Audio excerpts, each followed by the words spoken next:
Morning, everybody, or afternoon, whatever you are. I'm David Butler, I'm Emily Freeman. and welcome to Don't Miss This. This is a podcast video where we move through the scriptures. This year, the Old Testament. We follow the Come Follow Me schedule as we go through, and we're getting toward the end of the Old Testament. Which is so everybody. crazy. Yeah. We did it, everyone. I know. And remember, we kind of talked about this last week a little bit, if you didn't see that there's some books at the end that you're like, oh, I don't even know what that is. And I'm so bored of it just by the name, and they ended up being so good. Like last week's, if you didn't see last week's video on Ezekiel, it's one of the most favorite ones that we've ever done. And had a really cool, teaching, what do you say? Mechanism. That's the word. That's Mechanism? The word. Strategy? Strategy. Like teaching tip, style for it. Anyways. And really, really awesome chapters in Ezekiel that I'm so sad that you may have missed. So if you did, don't miss Ezekiel that. was for sure one of our favorites. Yeah, for sure. Yeah. And then I was thinking this morning on the drive over, I was like, Nehemiah, everyone didn't even think they would like that. You just look at it and you're like, I've never even heard that before. And that one was so good. And anyway, some really, really cool stuff happening, including today, Daniel, which, he already is famous. Like he already has a reputation for being a really, really good book. And P.S., at the end of this year, we always kind of make an announcement and kind of show some of the things that we've created for next year so that you can have it at the start of the year and they can make enough and all that kind of stuff. So if you want to see any of that, go to the Lamentations video. It was at the beginning of that one if you want to see a little show and tell of those. So we just do that once. Yeah, all our study tools and tips. So you've got it all in one place. If you're wondering, journals and all those things. Yeah, what you might want to use. Yeah. Everything you want to know is there. Yeah, in that one. Okay, let's bust out the timeline and show you this really cool picture that Eva Timothy painted. Goes on this year, and it's this picture of Daniel. He goes in spot number 45 in this big spot right here. And it's him in the lion's den. Spoiler, that happens at the end of today's lesson. And you just love when he's just praying. He's not even concerned with the lion. He's just that is just wants right to there. pray. And it's there. Okay, Yeah.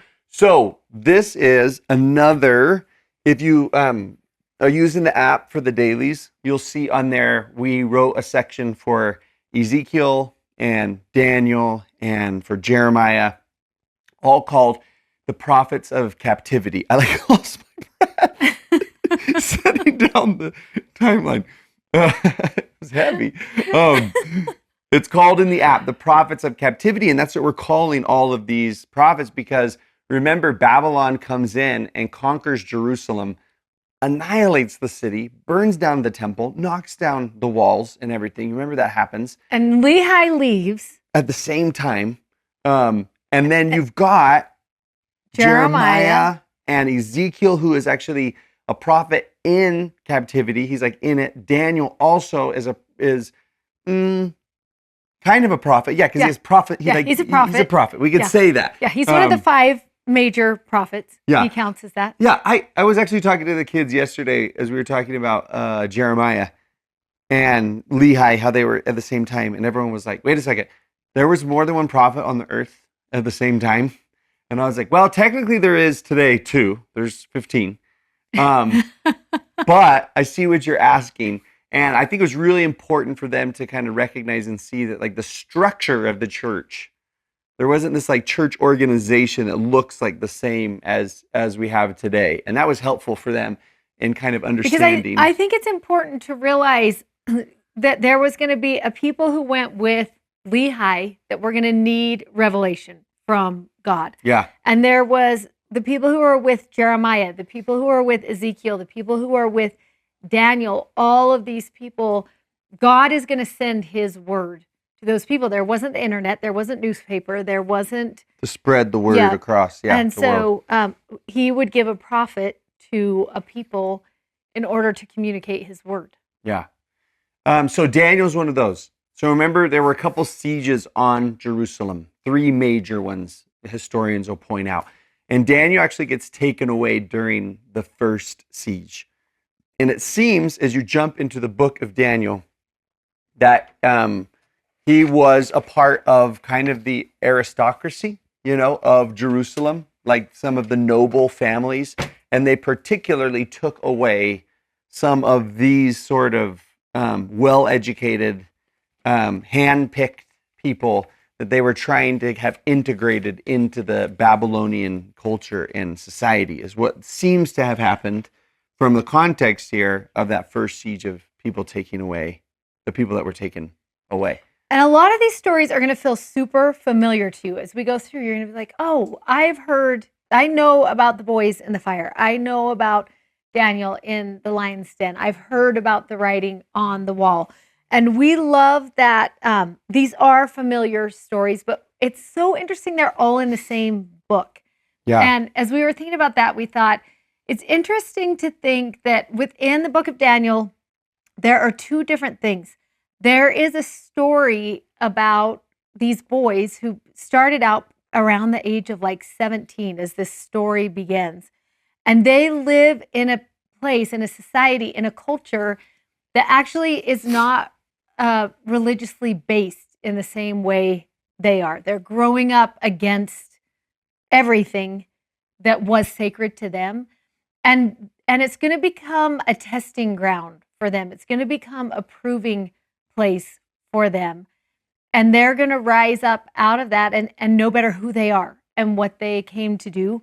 But also within the book of Daniel, you will see a lot of future revelation, future prophecy of things to come in Daniel's time, but also things to come in our time. And both of those are what make up this book of Daniel, which is where we get that prophetic sense of Daniel, because there's so much he prophesies forward. But as we were pulling this together, we were like, we want to look at that proving ground. We want to look at these 6 tests, or whatever you want to call them, that happen at the beginning of the book, and see how these boys rose up to the challenge that was put in front of them. And one of my favorite parts about this is something that happened in August. I was at an event that my daughter Grace was speaking at, and she was being interviewed on the stage, and the interviewer said to her, what do you think our generation, the people my age, need to know about the people of your generation? She asked Grace, which was a really interesting question. Yeah. I thought. And Grace said, and it would be if you taught like 14 and up. Yes. Anywhere like 14 and up. Yeah, it would that be would such be a really, really to ask, cool question to what ask. do you think our generation needs to know about your generation? And Grace said, you are so quick to tell us what is wrong with our generation, that we will never be able to connect because we're always on our phones. She went through and listed all the things that, as she was saying them, I was like, well, that I've given that lecture. exactly what we always say. And she said, you need to trust us, but more importantly, you need to trust that we are a generation of faith. And in my mind, I was like, I don't know if I would have described that generation as that, because I do always go to those touch points that we worry about this generation that is growing up. And I loved when she was like, you need to act as if we are a generation of faith. And it opened my eyes to look at things differently around me. And it's so fun because you start seeing that is a generation that is actually looking for places to live out their faith in a different way than we have. Like, I have a good friend who called me a month ago and she was like, I need help. I have to put together food super fast because my daughter's friends called and they want to do home evening at our house tonight. And I got to make food. I got to do something. And I was like, what is home evening? She was like, I don't know, but everybody's coming over for it. And like 40 kids showed up to talk about Come Follow Me in their backyard. And they just wanted food out. And I've started noticing that actually is a common thread, that this is a generation, these 17-year-olds, there are within that generation, or 14 or 15 or 18, these kids who want to build this foundation of faith that looks different than what faith looks like in our society right now. And ours is a society that is walking away from faith, it feels like, in a lot of ways. And so for me, I'm like, I love the idea of a generation that is walking to faith. Yeah. And there's something that initially we might be alarmed to say, you're doing things differently than we did, And that might be alarming at first, but that's actually super encouraging. Because like one of the themes of this book is sometimes you have to do things differently than the culture dictates to do. And it seems like they are adjusting and figuring out how to live lives of faith in Babylon, right? So it'd almost be like an older generation is like, that's not how we did it in Jerusalem. Like, this is what a faith story looked like in Jerusalem. Yeah. And they're like, I know, but we live in Babylon right now. Like, we have a whole new culture that we live in, a whole new world that we live in. And this is how we're going to live out faith in this different place. And I love that this book encourages and shows people of every age group, because you kind of grow up with the boys in Daniel throughout the book and see that they're just like, they did it. They found a way to live lives of purpose and lives of prayer and lives of faith in a world that was very counterculture. Yeah, it makes you think about President Nelson's last talk when he talked about overcoming the world, and they figured out how to overcome the world they lived in. Yeah, they figured it out. Really, that would actually be such an awesome title, for this. And what we talk about when we write them as tests, we don't want you to think about the testing center, right? Or anything BYU. or the idea that you might fail at something like this, but rather a test is a difficult situation that actually reveals character. Yeah, we loved the thought that it shows you. It's a test that shows you are stronger than you think you are. Right. Almost like you're like if you test the strength of something, you're not seeing if it's going to fail. You're just like, I want to see how much strong this it can is. hold, or how good this is. Like sometimes you test things to see how good they are. Yeah. And that's the kind of test that this is, just different, difficult experiences that they go through that reveal really that they're stronger than they think they are. So let's jump into them. Yeah, it's going to be 6 tests. If you're preparing a lesson or figuring out how you want to teach this, the first 6 chapters, each chapter has its own test or its own proving ground, its own task that they are going to be up against. And you just love watching, like, who were they, what were they given in that moment, and what was the result of how they reacted. So first one's in Daniel 1, and right away at the beginning of the chapter, you get kind of the context of what's happening. That Nebuchadnezzar, the king of Babylon, came in and seized Jerusalem, and he carried away not only the vessels and the treasuries that were inside the temple in verse 2, but he also brought in verse 3 certain of the children of Israel. What kind? In verse 4, those that were well-favored and skillful and cunning in knowledge, like those who, were They quick to understood learn. science. Yeah. These are the ones they brought them, and they brought them into kind of the University of Babylon to train them up and teach them a new way of living. They were teaching them and raising them up to be rulers and leaders in Persia, right? Or at that time, Babylon, right? Not Babylon. Persia yet. Sorry, it's going to be soon. I accidentally clicked the baseball score. Okay. This is what we want instead. Too. So Daniel and his friends in verse 6, Hananiah, Mishael, and Azariah are all brought into this new place, right? To be some of those people that were brought in. Now, when you heard those words, you probably recognized only one of them, and that is Daniel. And it's because all 4 of those boys in verse 7 are actually given different names. When they get into Babylon, they are given a new name for that place. Yeah, how they'll be recognized, what they'll be called by. And so in verse 7, you see Daniel was given the name of Belteshazzar, and Hananiah was called Shadrach, and Mishael was called Meshach, and Azariah was called Abednego. Now, it's interesting, this whole concept of them giving them new names. I heard someone say once, and they taught me, the best way to help someone get a new identity is to give them a new name. And it's something that they then begin to believe about who they are. And it seems like that's what they were doing. Because remember, names back then, they meant something. Yeah. So these names that they were given were all these. Well, first, let me just tell you, which names should we do first? Yeah, it's so fun to talk about their Hebrew names because as you think about those Hebrew names, and we do know from looking back in the Bible, usually those names were given according to what their story would be, Right. how their story would play out. You probably remember it really well when Leah was naming all her babies, Hmm. because we talked about it in detail then. Kind of that thought of putting thought into names. And it's something Jesus continues in the New Testament, where he wants to remember when the sons of thunder come, or Peter is going to be the rock, or there is just something about names. And these boys start with these 4 names that are so God centered. Yeah. That's how they begin. Do you have them? I have them Yeah. also. Daniel, the name Daniel means God is my judge. And the name Hananiah means the gracious gift of God. And Mishael, or Michael is another way that's translated. It means one who is like the Lord. And Azariah is a word that means God is my help. So this was like the names that their moms gave them to help them remember who they were. Mm. You're a gracious gift of God. God, you are one who's like him in character and heart.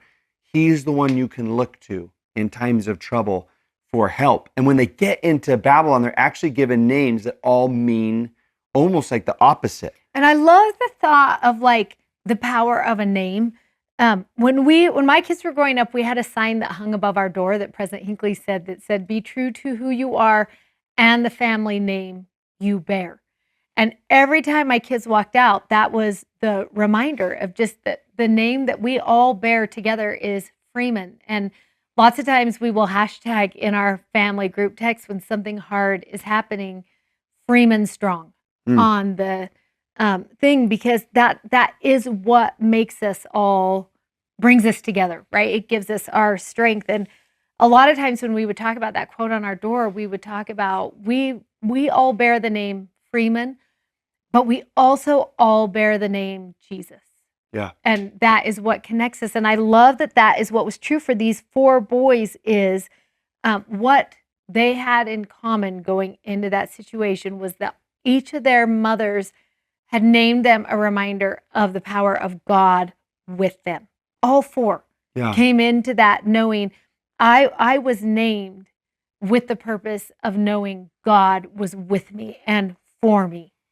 And it's interesting that when they get into Babylon, that Babylon tries to rename them. One of the first things that happens is Babylon tries to give them a new identity and tries to give them a new story.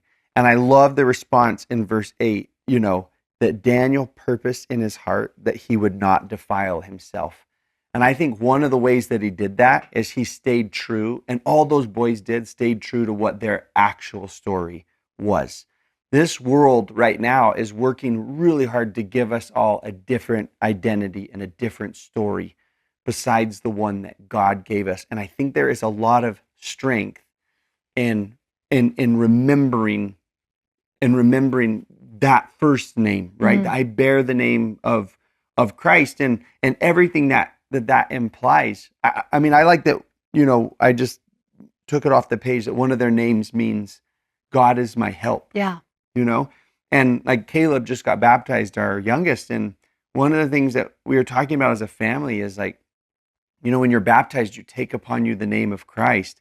And one of the things that means is you kind of recognize and take on his help, right? That's what that means. Like getting baptized is a sign and a witness that I need the Lord's help in this life. It's like that's when I take on his name, I'm taking on his power, I'm taking on his help, I'm taking on his grace. And it's like there is a lot of strength that comes in identifying as that. Yes. Right? You may know in this story that the problem that happens in this chapter 1 is they want them to be fully adopted into this new Babylonian way of lifestyle. And the issue at hand is they want them to eat the king's meat, is what it says in verse 8. Have a portion of the king's meat and with the wine that he drank every single day. And we're not really sure too much about like what was wrong with the king's meat. Some Bible scholars think it's because it was offered up to idols. Perhaps it was meat that was against the law that God gave back in Leviticus, and these were, boys that followed that particular law. But there was something about that, the king's meat, that was against like the way that they wanted to live in covenant relationship with God. And so they actually don't want to do that. They don't want to indulge in that. And Daniel goes to the guy who's in charge of them, and he just says, "We don't eat this kind of thing. Like we don't do that." And the eunuch who's in charge of him is like, "You you can't go against what the king wants you to do. And my job's on the line, and my life's on the line if you don't eat what the king's given you, and you turn out like to be a bunch of weaklings, and everyone's stronger than you." And I love that he says in verse 12, "Daniel, prove thy servants for 10 days and give us pulse," which sounds horrible, but it really is just bread, everybody, okay? Grains and stuff like that to eat, and water to drink. "And after that, let our countenances be looked upon before thee, and see, and let us prove it for 10 days, is what he says. And I'm really fascinated by that concept right there of prove us.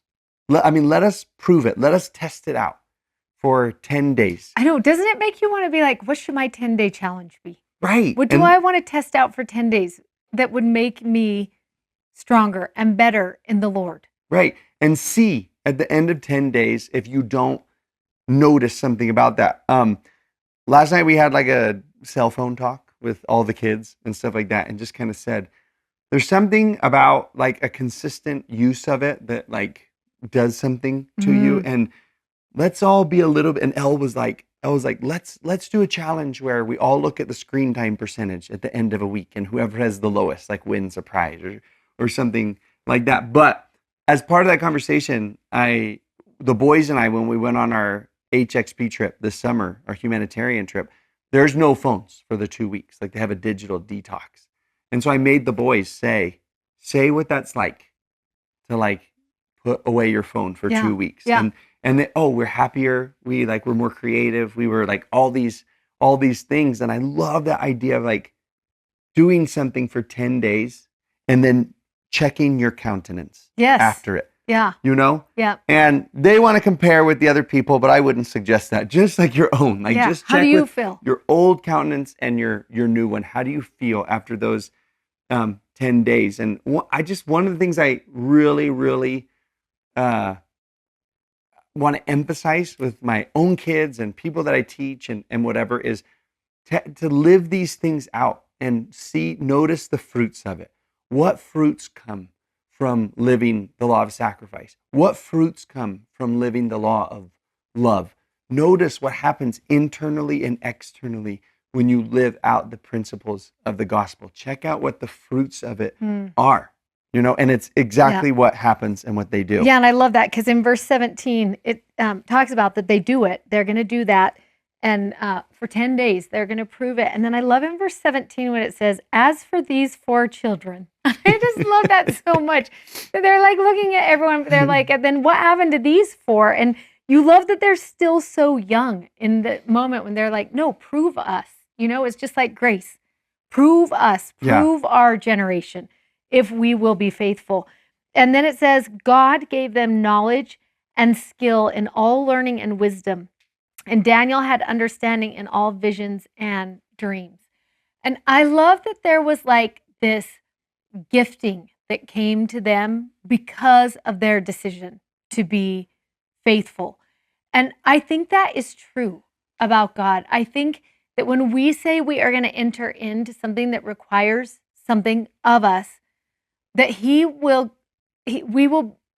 receive a privilege beyond what we would have had if we didn't enter into that responsibility. Like it just feels like with more sacrifice, with more responsibility, a greater privilege comes from God. And I love the thought of that. Yeah, two of our older boys both got their patriarchal blessings recently, and I love the patriarch sitting them down and talking to them about that. Like when it was over, like ask them, did you hear some of like the gifts that were given to you. And to one of our boys, he said, you would not be able to accomplish what you were born to do without these gifts that God has bestowed upon you. And I actually said to him, from this day forward, you're going to start noticing them in greater measure. Mm. And I thought it was so interesting that he tied those two together, that you have a purpose. And then now God has given you a certain gift in order to live out that particular purpose. Yeah, which I love. And I love the thought of like looking at my own life and thinking, where do I see this coming true for me? Like, I love that thought where it starts with a name. Do you know who you are? And that's going to help define your identity, right? But then second, you're going to look at these gifts and talk about, do you know what your purpose is in this life? And it reminds me of a car ride that I had several years ago. I was in the car with a woman who I had just met, and we both were passionate about the work of building the kingdom. I was obviously a Latter-day Saint, still am to this day. She was a traditional Christian woman, and she was saying to me, what drives you? What is it that's making you want to build? And at the very end, she said to me, well, what is your gifting? And no one had ever asked me that before. And I was like, well, what does that mean? Like, my gifting. And she was like, well, like, what have you been blessed with to fulfill your purpose? What is your gifting? And it was so interesting to sit back and think, first of all, my patriarchal blessing came right to mind, because I was like, well, I know specific gifts that I have been blessed with, but I had never really sat down to think, how am I using them for God's purpose in me? Like, how am I using those gifts? And then to be thinking about, okay, like when I asked her, what is your gifting? She had gone through and defined exactly what she felt like God had given her and how it was allowing her to fulfill her purpose. It made me want to be more intentional about mine. What are my gifts and how am I using them to fulfill God's purpose in me? And I remember when you first told me that story, that I loved that it ended with an ing. Like, Yes. our language is normally like, what is your gift? And it feels like, what did you get for Christmas? Or something like that, this one-time occurrence versus this like present progressive, like my gifting, my present and currently and future progressively using gift is, like I love the sense of like, what is your gifting? Should we switch the word and start using that one instead? Yes. But I like those two questions with this. One, who are you? And two, what is your gifting? And there's something that happens in this chapter that I think can help like strengthen that every day. They keep bringing up this statement in chapter 1 of they did eat the portion of the king's meat. And the daily portion. Yeah, the daily portion. So interesting that it was the daily portion. Right. And I just want to say that, like it says this in 15, at the end of the 10 days, their countenances, meaning, I don't even want to call them by those other names. I want to call Daniel, them by their Hananiah, Mishael, and Azariah. Right?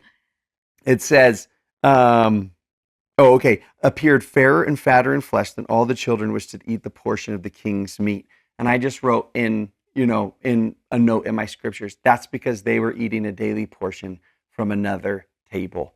They were taking a daily portion of the king's meat with a capital K. And there's something about that just like, where am I getting my daily portion of a reminder of who I am and what nourishment am I taking? And how powerful and important it is to be reminded by the King, capital K, who I am and what my gifting is on a daily. And you love that in verse 19, it says, the king communed with them, and among them all was found none like Daniel, Hananiah, Mishael, and Azariah. Therefore, they stood before the king. And in all matters of wisdom and understanding that the king inquired of them, he found them 10 times better than all the magicians and astrologers that were in all his realm. And Daniel continued even until the first year of King Cyrus. So it was a decision made at the very beginning of entering into Babylon.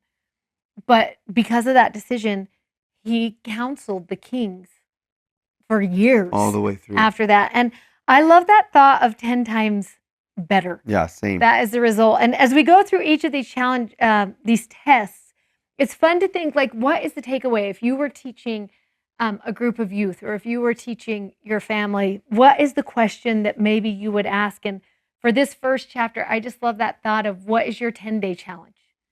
What's that going to look like? And let everyone individually come up with, maybe it has to do with their cell phone. Maybe it has to do with how they pray. Maybe it has to do with what they allow into their body, or what is the 10-day challenge. I just love the thought of that. Yeah, Test number 1. Yeah, and I actually love connecting that to that daily provision. Yes. Right? So as part of that 10-day challenge, make sure it's like a daily provision. Like, what am I partaking of? What am I not partaking of for what 10 am I doing? days? Right? Yeah. That's going to like then check my countenance after. That's so fun. Okay, the next story is in chapter 2, and this is a really well-known dream that Nebuchadnezzar has. And I love in verse 1 that it says his spirit was troubled. And I like that Daniel and the boys are going to be an answer to somebody who was troubled in spirit. I feel like called to that. Yeah. I feel called to have an answer for the hope that is in me. For people who look at the world and live in the world right now, and they're like, I'm so troubled in spirit, and being able to be that one who can, kind of breathe hope and answer and purpose, into people. So it starts with that, and he has this dream, and he calls all of his like astrologers and magicians and mathematicians or what. He wanted to do math. Well, he might have been scientists. Who don't know. All the people. And he said, what's my dream? And they said, tell us your dream, and then we'll tell you what the dream means. And he's like, no, then you're cheating. You're going to just make up something. I'll know you're legit if you can actually give me my dream. Tell me what my dream actually was. And then I'll know that you really are given an interpretation. And they're just like, I love this statement that they make. And it comes up again in the chapter in verse 10. They said, there is not a man upon the earth that can show this to you.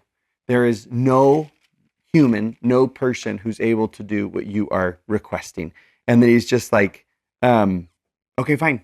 Then you all have to die. If none of you can do it, then every single one of you is going to die. And say that cool thing about verse 11. I love that. So he comes out of verse 10. There's not a man upon the earth that can show the king's matter. Like no one can do this. The only one who could do this, they say in verse 12, would be, 11. Or in verse 11, would be a God. And gods don't dwell with people who are in the flesh. And I totally love that Daniel's story literally is going to be about a God who actually comes and visits his people in the flesh, right?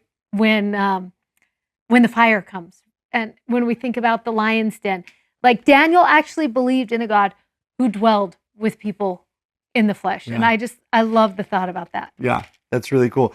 And I love that line too, where he just says, there's not a man who can do this. And my nephew just got home from his mission and said this yesterday. He used the brother of Jared's story. And he talked about him taking the rocks up the mountain and everything. And he was like, he really did get the very best rocks, I bet. And he did carry them all the way up. But with everything that he did, they would always still be rocks. And even if they were the best of the best rocks, he's like, they were still just rocks until God touched them. And that's when they became spectacular.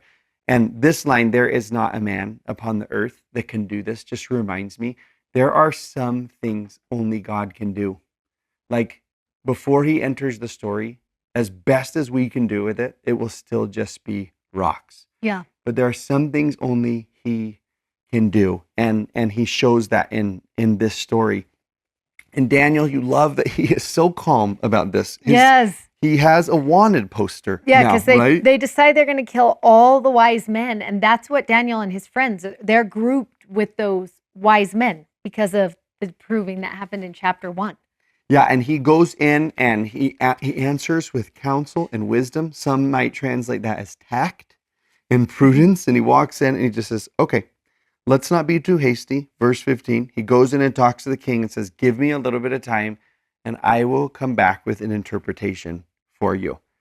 Then I love in 17, it reminds us both of the story of Esther.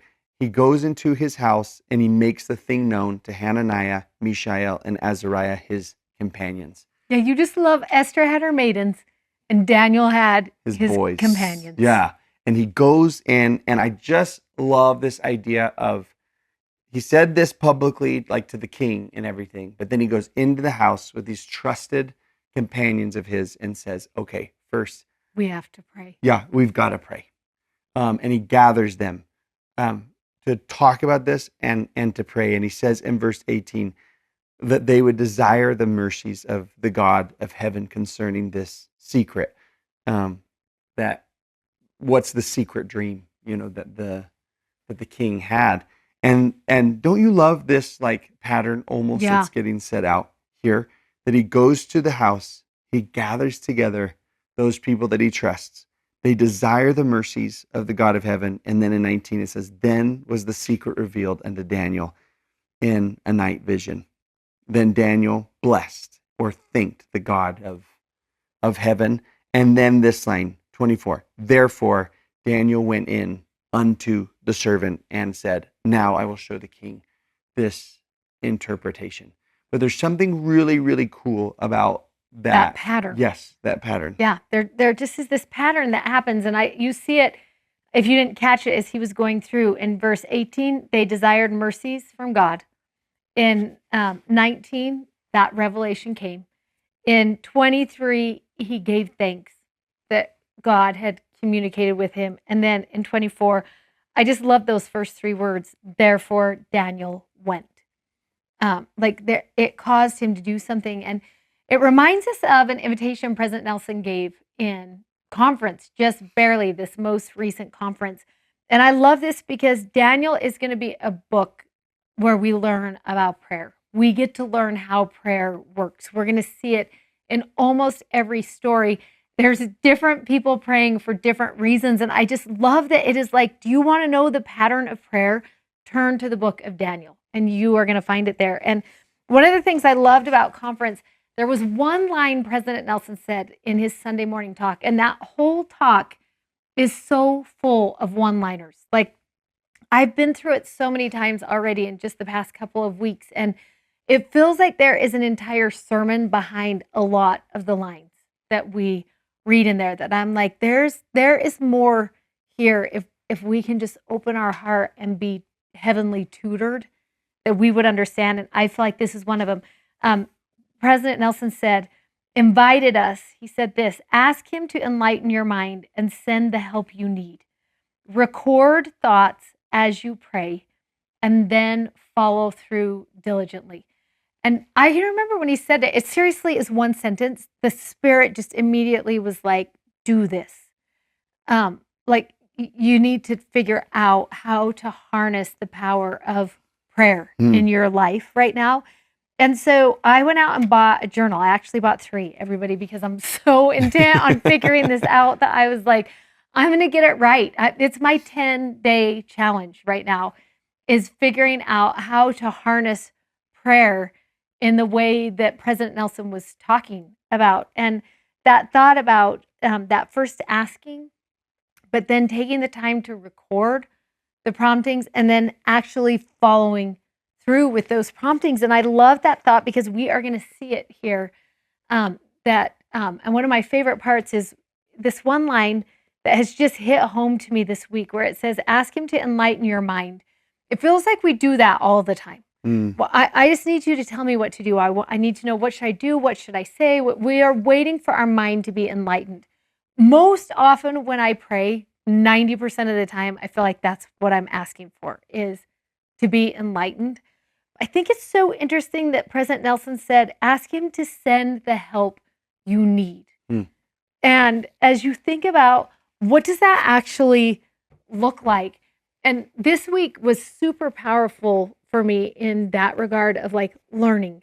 What does that mean? Because I think sometimes when we pray, it's beyond our capacity, that thing that we are facing.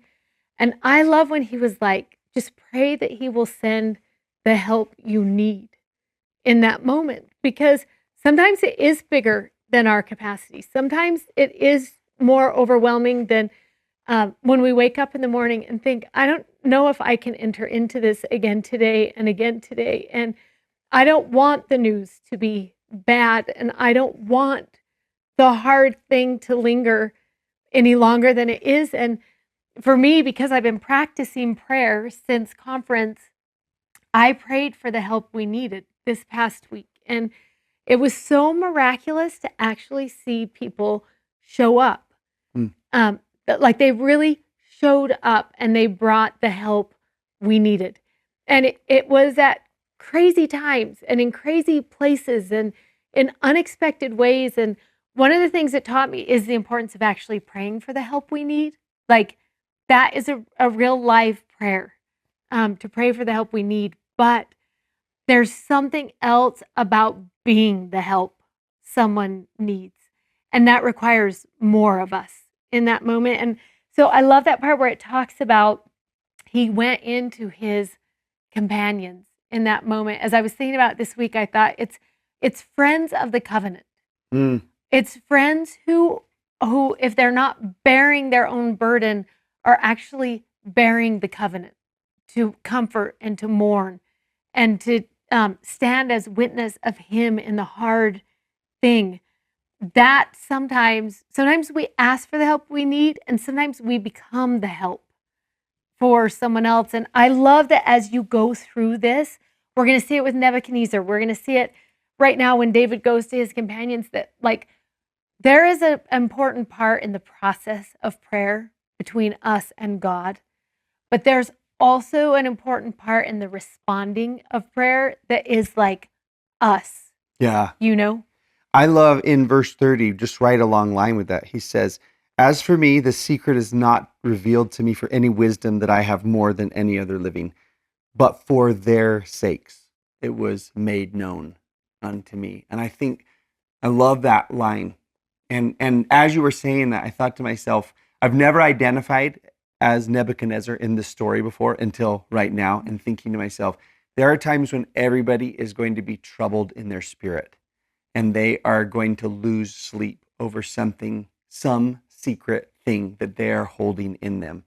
And in times like that, God will always call a Daniel. Yes. Who will show up and reveal the secret, who God will tell the secret to. Yeah. And they'll come with an answer. Yeah, and maybe it will be oil at midnight, and maybe it will be chilly, and maybe it will be someone to just come and sit in the story with you. But I love that prayer changes the story. It changes it. Right. In Daniel. And that's what changes the circumstance, is actually the process of prayer. Right. Things were going one way until Daniel and his companions knelt down to pray.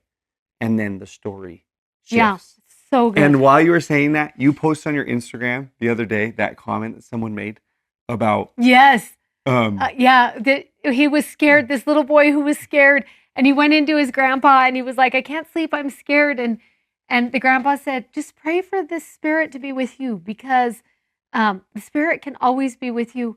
And the boy said to his grandpa, "I know, but sometimes you just need someone with skin on." I was like, I have felt that this week. Well, and I thought that with this line they said, like, no one can do this except the gods whose dwelling is not with the flesh. It was like, actually, the gods are dwelling in the flesh, and it's generally through other people. Yes, that he's going to be, he'll come down and whisper, and someone will show up. And you just love that part of this story. So if you want to connect a verse to what you just said, that the prayer changes the story, verse 21 is such an awesome verse to connect to it, that God changes the times and seasons. And he removes and he sets up kings, and he gives wisdom to the wise and knowledge, and he reveals deep things. Like, he can make a difference in a story. And you love that line in 22. He knows what is in the darkness, and the light dwelleth with him. And I just love that thought. Like, he sees the dark places. He knows when you are dwelling in the dark places. But I love that thought. But the light dwells with him. Yeah. So he will bring that light back into your story. It's so good. Which is actually like one of the purposes of prayer. Bring God into the story. Bring his light into the story. Is exactly what you're doing. That's why it's making a difference. It's not about you who's praying. It's about who you're inviting in. And then he has that vision that we'll just take 1 second on. Yes. Where it's really, really famous because it has a ancient, what do you say when something's fulfillment? Yes. And then a future fulfillment, also modern, present fulfillment. Yep. The statue that kind of represents all the different kingdoms that will take over Babylon. Yeah, and it's Persia, in verse 31, the great image in chapter 2, verse 31. Yeah.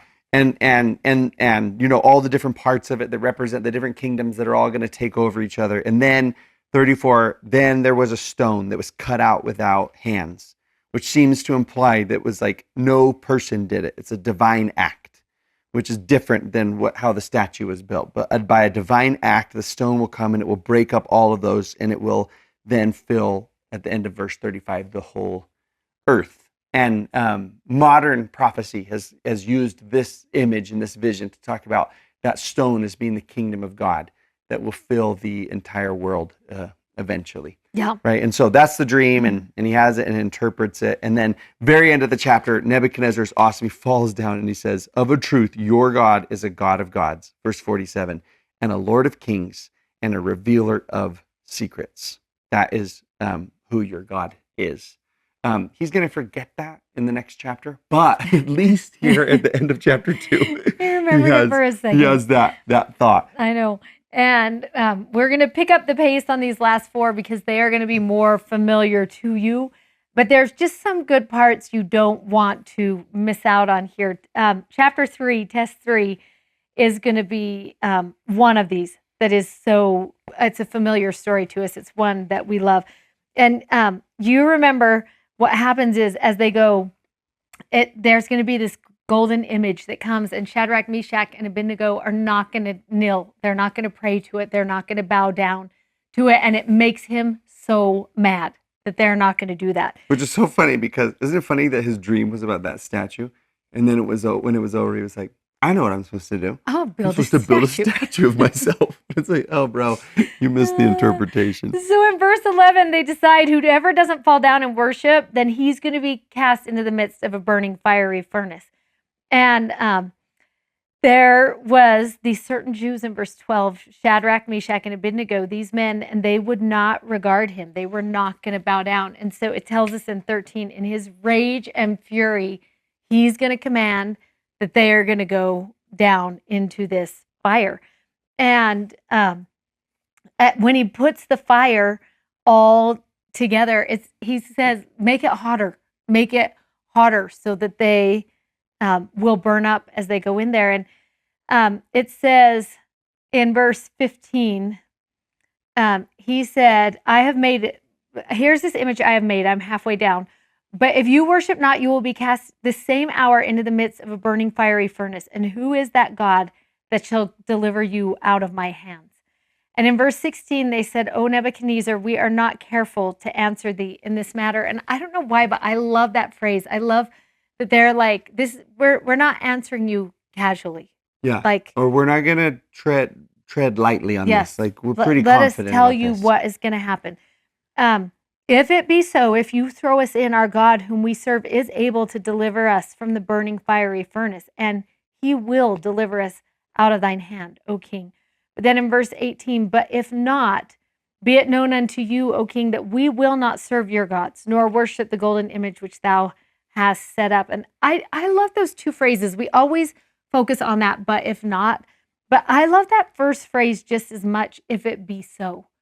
And I think there are different times in our life that we live out those phrases there. If it be so, then this will be my reaction. But if not, then this is also true. I love that thought of, I don't know what's going to happen. I don't know exactly how this is going to go, but there is something I do know. And that is what I believe about my God. Yeah. That's what I do Almost know. answer to that question. Who is that God that will deliver you? Yeah. And then they respond, like, "Let me tell you about the God that we believe in." And I have marked in my scriptures, I love that, able. Yes. Like almost these 3 phrases, like combined, are a definition of faith. Able, he will deliver, and but if not, right? It's like, I know he can, is what able says to me. He's able. He will deliver. I hope he will. Mhm. I have hope that he's going to, right?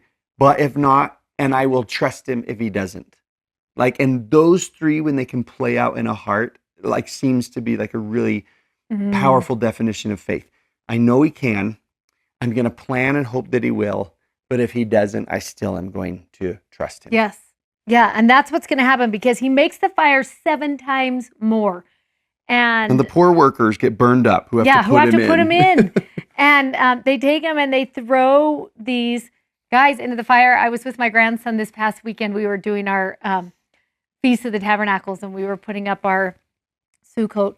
And as we were doing it, he wanted to draw pictures. And this is one of the pictures he chose to draw was this one. And he's still the age where like I drew stick figures and then he like scribbled them in. And one of them was the most scribbled of all, like bright yellow, just scribbles. And it was so cute to be like, who is this? And his cute little voice when he was like, this is Jesus. He told me. And I said to him, how many men were in the fire? And he said, 4. And that thought about when they asked, how many did we throw in? And they said 3. Did we not cast 3 men in verse 24? But how many are there? And in verse 25, he said, I see 4 men loose walking in the midst of the fire, and they have no hurt. And the form of the 4th is like the Son of God. And I love that thought of, I actually brought that scribble picture home with me because I just thought, I just want to hang this up and remember where he is, there is no hurt, right? That he's able to deliver and rescue and preserve, which doesn't mean it's not hard. It doesn't mean it's not hot in there, but that he's going to preserve us through that thing. Yeah, it's the perfect image in scripture of those times when God doesn't take us from the problem, but he steps into the Mm, problem instead, yeah, right? I'm not going to pull you out of this, but I'm going to walk through it with with you. you. And I feel like that happens, I don't know. I have to get to the end of my life and calculate which Yeah, times God pulled me out and which times he stepped in, but it seems like he's a step in yeah, kind of God more than a pull from kind of God, right? So such an awesome story that's in there. Then you get to this next one in chapter 4, and this one will just be really quick. It's a dream that Nebuchadnezzar has of this really big tree, and it gets cut down, and he brings Daniel in to tell him, what is this tree? And we love in that verse 18, he says to Daniel this line, which is, he says to him, O Belteshazzar, he calls him his Babylonian name, declare the interpretation thereof. For as much as the wise men of my kingdom are not able to make known unto me this, thou art able, for the spirit of the holy gods is in thee. And that's such a powerful line, right? I know you can do this because of the spirit of God that is in you. And I just love that the king recognizes that about him. And poor Daniel has to give him the interpretation, which is, you're actually the tree and you're going to get cut down and your kingdom's going to get cut down unless you stop being so oppressive, unless you stop like hurting the poor and the innocent, unless you stop doing that. And he doesn't, and he really loses, he kind of goes crazy a little bit. And for 7 years, he loses kind of control over the kingdom. But something that's really cool about this chapter, I think, is at the very end of that, it says in verse 34, at the end of the days, I, Nebuchadnezzar, lifted up my eyes unto heaven, and my understanding returned to me, and I blessed the Most High. And I praised and I honored him, and realized in 35, all the inhabitants of the earth are reputed as nothing, and he doeth according to his will. And anyways, I think a lot of times in the Bible, we read the story and say, God will like tear down the oppressors and he will set free the captives, which he does. But I love that chapter 4 is this story about God's mercy to one of the oppressors. Mm, That it takes him 7 years to figure it out and to humble himself, but that God gives him that. And you can see that progression, right? This dream in chapter 2 that's going yeah. to try and help him teach it. He doesn't get it in chapter 3, so he's going to teach him there. And in chapter 4, he's still not getting it. But I just love that there's this oppressive king, but then you see how merciful God is and how patient he is with his Yeah, story. heart and with his Yeah, heart. They're right. just trying to get it right. Um, chapter 5 is one of my favorite stories, the writing on the wall story. And there's just a couple little nuggets in here that I love to think about. I love that what happens is they're all together in this big party, and they're actually drinking from the vessels of the temple. And while that is happening, and I just love the thought of this. When we talk about what was the society, what was the culture, it was a culture who had made the sacred things trite. It was a culture that had walked away from a holy way of living, and not only walked away from it, but were mocking those sacred things. And in that same hour, in verse 5, came from the fingers of a man's hand and wrote over against the candlestick upon the plaster of the wall in the king's palace. And the king saw the part of the hand that wrote. And on the wall, this writing comes, and then everyone's like, "What should we do?" And I love the queen says, "There is a man in the kingdom in whom is the spirit of the holy gods. And in the days of your father, they said there was none like him that had wisdom like he did. We should call him." And so in verse 12, they decide to call Daniel, and he would show the interpretation. And so when he comes in verse 13 and in verse 14, I just love the moment he walks in that room, because it says Daniel was brought before the king, and the king spoke and said to Daniel, "Are you that Daniel?" Right? For some reason, his reputation has come before him. And I love in verse 14 when he says, "I have even heard of thee, that the spirit of the gods is in thee, and that light and understanding and excellent wisdom is found in thee." And I marked this so deep in my scriptures because I thought to myself, I want to be that kind of person that people are like, "Oh, I have heard of you, that the wisdom of God is in you and the knowledge of God is in you and the spirit." Like there's something about your spirit. I can't think of a greater compliment in all of the world than someone being like, "I've heard of you. And this is what I've heard of you, that you know God and that you have his spirit and that you are able to interpret what he's telling you." Like, is there a greater compliment than that? And in verse 16, when he's like, and I have heard of thee, that you can make interpretations and dissolve doubts. Don't you want to be that person that people are like, "I've heard that you can help my doubts go away. Like, could you just come over and sit with me for a minute?"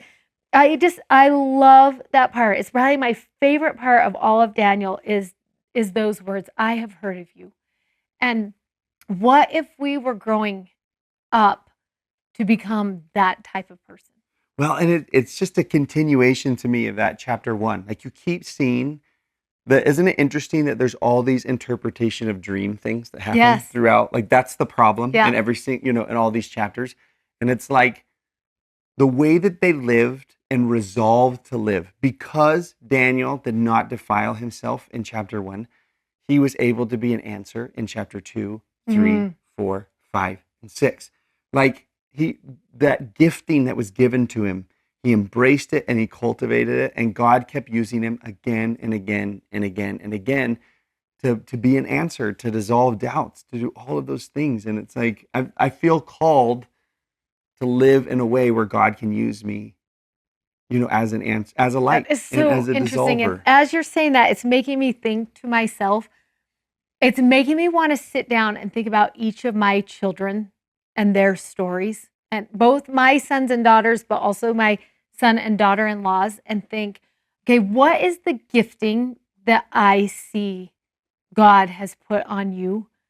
And how has that affected our story? Don't you want to think about that? Yeah. Like, because you're To right. trace It's, it. when you look at him and you're like, "Oh, I know you. And this is what I know. When our family gets into this hard spot, this is what Natalie should do. And this is what Janae should do. And this is what, Tyson should do. Because this is your gifting. Yeah. And this is how we're going to get through this." And I love that thought, that when they're like, "What should we do now?" They're like, "Call Daniel. Right. He's the one who we need to call right now." But don't you want all of your kids to be like, "And this is where we need you. And this is where like Natalie is known in our family for her spirit of discernment. She's just known. So if we ever wonder about someone or about something, our first inclination is to say, well, how does Natalie feel? Which, don't you just love that thought of like, what is the gift that you bring? And that's what he brought, is this spirit with him. That he was like, I can sit with you in your doubt and I can tell you what God would say. Yeah. That's what I can do. Yeah. That's my gift. And so he sits down and starts telling him what this means. And he says, here's your problem. This is the other thing I love about Daniel. He doesn't really hold back. He just says it how it is. And he says in verse 22, you didn't humble your heart. And even though you know all this, but you lift yourself up against the Lord of heaven. And you're not glorifying God. And so this was the writing that was written, was many, many tekel upharsin. That's the words that were written on there. But if you were to interpret those words, or if you were to translate those words, many would be, God hath numbered thy kingdom and finished it. Tekel would be, thou art weighed in the balance and art found wanting.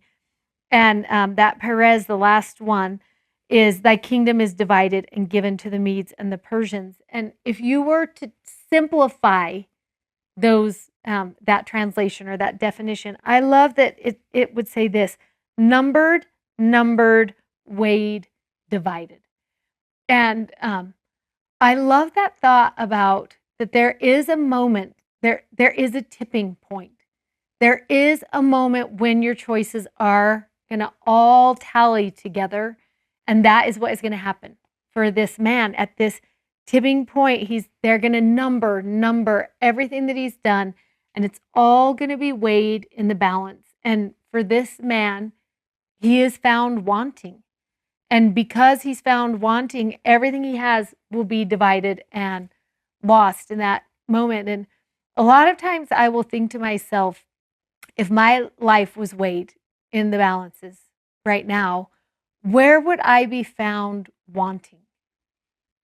And how could I rectify that before the division comes? And I think that's interesting. That's the difference between these two stories that are right next to each other. Chapter 4 with his dad, Nebuchadnezzar.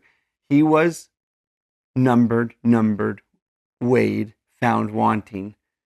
But then he turns to God for help in what he's wanting. And his son doesn't. And that's the only difference, because I think if you measured out any of us, we would be found wanting. All of us. Somewhere. So the question is, am I going to seek the help I need? Am I going to bring God into my story in those places where I'm found wanting? Or am I just going to let, nature take its course or whatever? And so I think that's cool. Those two stories are next to each other. And in verse 31, it tells us, and Darius took the kingdom, being about 62 years old. And so the result is that Persia comes that night. And that's the end of that kingdom of being weighed in the balances, which is so interesting. So then we meet King Darius.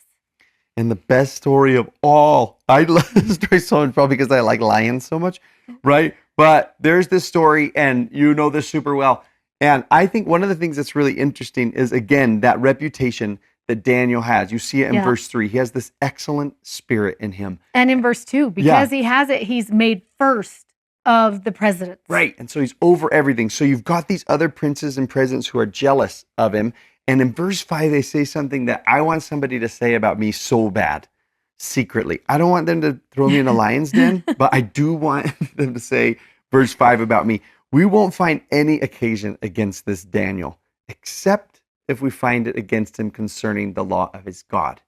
Like, we're not going to be able to dig up anything about him, but we do know that he's going to listen to his God. So if we want to trap him somehow, we need to do it with that. Like, he's just known for someone so dedicated to his God. So they tricked the king into signing this decree that says all prayers for the next amount of time have to be toward the king only, and you can't petition any god or anything for 30 days. And if you do, you get cast into the lion's den. And the king's like, okay, and signs it. It's like a great idea. So he signs into a decree. Next verse 10. When Daniel knew that this writing was signed, he went into his house and his windows being open in his chamber toward Jerusalem, he kneeled upon his knees 3 times a day and prayed and gave thanks before his God. And the best phrase of that verse, as he did aforetime. This pattern of prayer was the discipline of his life. This is something that he did every day. He had this pattern of going into a certain room in his house, opening his windows, turning to Jerusalem, and praying 3 times a day. And I love that line about him, as he did aforetime. And it makes me want to ask myself, what is my pattern for prayer? And it doesn't have to be 3 times toward the temple or whatever, but what is it? Is it every time I step in my car?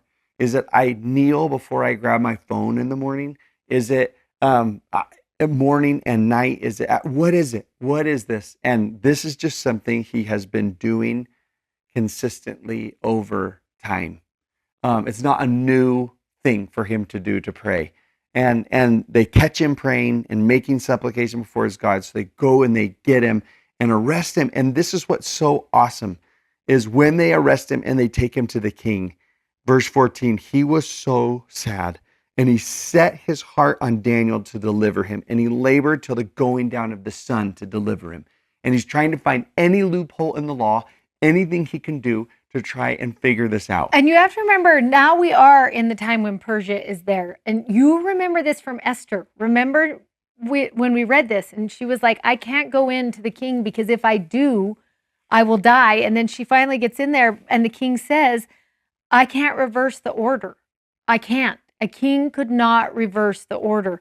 And it's the same thing is happening here. That order cannot be reversed. And I love that he, all night long, he tries to figure it out. I'll figure it out. The king will figure it out. Give me all night. I'm going to figure out how to get Daniel out of this. And he can't. Right. And those other people are like, no, you signed the decree. It's the law. It's binding. In verse 16, the king commanded then, and they brought Daniel and they put him into the den of lions. But this is so awesome. The last words that Daniel hears before the big stone is rolled in its place is the king. And he says to him in that verse 16, thy God, whom thou servest continually, he will deliver thee. And then they close up the door.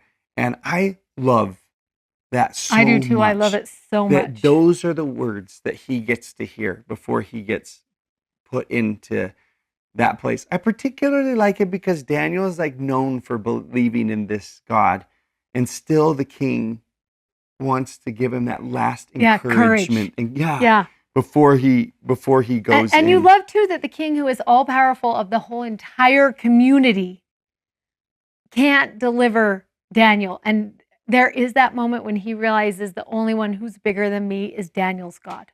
Yeah. So now we're just all going to have to turn to him in that moment. And then it's so sweet because 18, this is when Darius wins you over. Yes. And he says, the king went to his palace and he passed the night in fasting, and neither did he bring his instruments of music before him, and his sleep went from him. He just stayed up all night long, worrying, praying for Daniel's release. And first thing in the morning, in verse 19, he runs to the lion's den. And then you love what he says in verse 20. It's my favorite part, you guys. Verse 20 is your favorite part of this whole story. And he's with a sad voice, it says, right? He just opens it up and he's like, Daniel, O Daniel, servant of the living God, is thy God, whom thou servest continually, able to deliver thee from the lions? And I think the answer is so awesome, because Daniel says back to him in 22, my God hath sent his angel. I like that Darius asks, is your God? He keeps saying Daniel's God, your God. And I love that Daniel can answer back and say, my God. That word my has like history to it. There's relationship there. And he's like, my God sent his angel, and he shut the lions' mouths, and they haven't hurt me or anything. And I love then that the king is learning more about Daniel's God through this story. And maybe it even continues on. And this is why Cyrus is eventually going to let them go back and build the temple. Yeah, because Cyrus would have come down from that line of kings. Yeah, that line of right? kings. And to see that. And first of all, again, there's another picture that you can have of a God who doesn't pull Daniel out of a story, but instead he steps into it, right? With him. And he gets him through it. And who loves that he like turns a death trap into a petting zoo? Yes, When that yes. angel shows up. And I love too, there is just something about the king knowing, Daniel, your God who you serve continually. Yeah. Don't you just love that word continually, that he's like, this is just the pattern of Daniel's life. And because Daniel has always been there for God, why would God not be there for Daniel? Yeah. It's almost as if that's what Darius is. Like, you've continually showed up for God. I'm pretty certain God will show up for you. Yeah. And the fact that he learns in 27 about Daniel's God, that he learns, he was like, he delivereth and he rescueth. He worketh signs and wonders in heaven and in earth, and he can deliver Daniel even from the power of lions. And there are so many times when we want God to pull us out of a problem that we are in, take us from a testing ground. Like, I don't want to have like the difficult experience. But if he doesn't keep us in that difficult experience, we never learn how strong we are in his presence. And other people don't get a chance to learn about who he is also. Yes. And so I just think there's something really powerful about our lives then show that he's a living God, steadfast forever, and that his kingdom will not be destroyed. Yeah. That what he does in mine, he can see it ever. And our poster word for the week, this one, believe, is so awesome. It comes from this chapter 23, where it says, no manner of hurt was found upon him because he believed in his God. And that word believe, you're going to love this so much. In Hebrew, it is aman. That's how you say it. And it means to support, to render firm or faithful, to trust, to establish, to be faithful of long continuance, or to be sure. And it's a word that kind of means this. We saw it with Abraham. It says, and Abraham believed. And it is one that means this. Here, I am handing it over to you. It's a trust word. It's okay, I believe here. I trust this problem. I trust this life. I trust this relationship in your hands. And even though our amen at the end of our prayers might not come from that, You like to think it does. Like Yes. every time. I I do love too. thinking at the end of my prayer, I believe. I believe. In the name of Jesus Christ, here, Yes. take this. So good. Yeah. Okay, Daniel, you love it so much. Okay, we'll see you next week.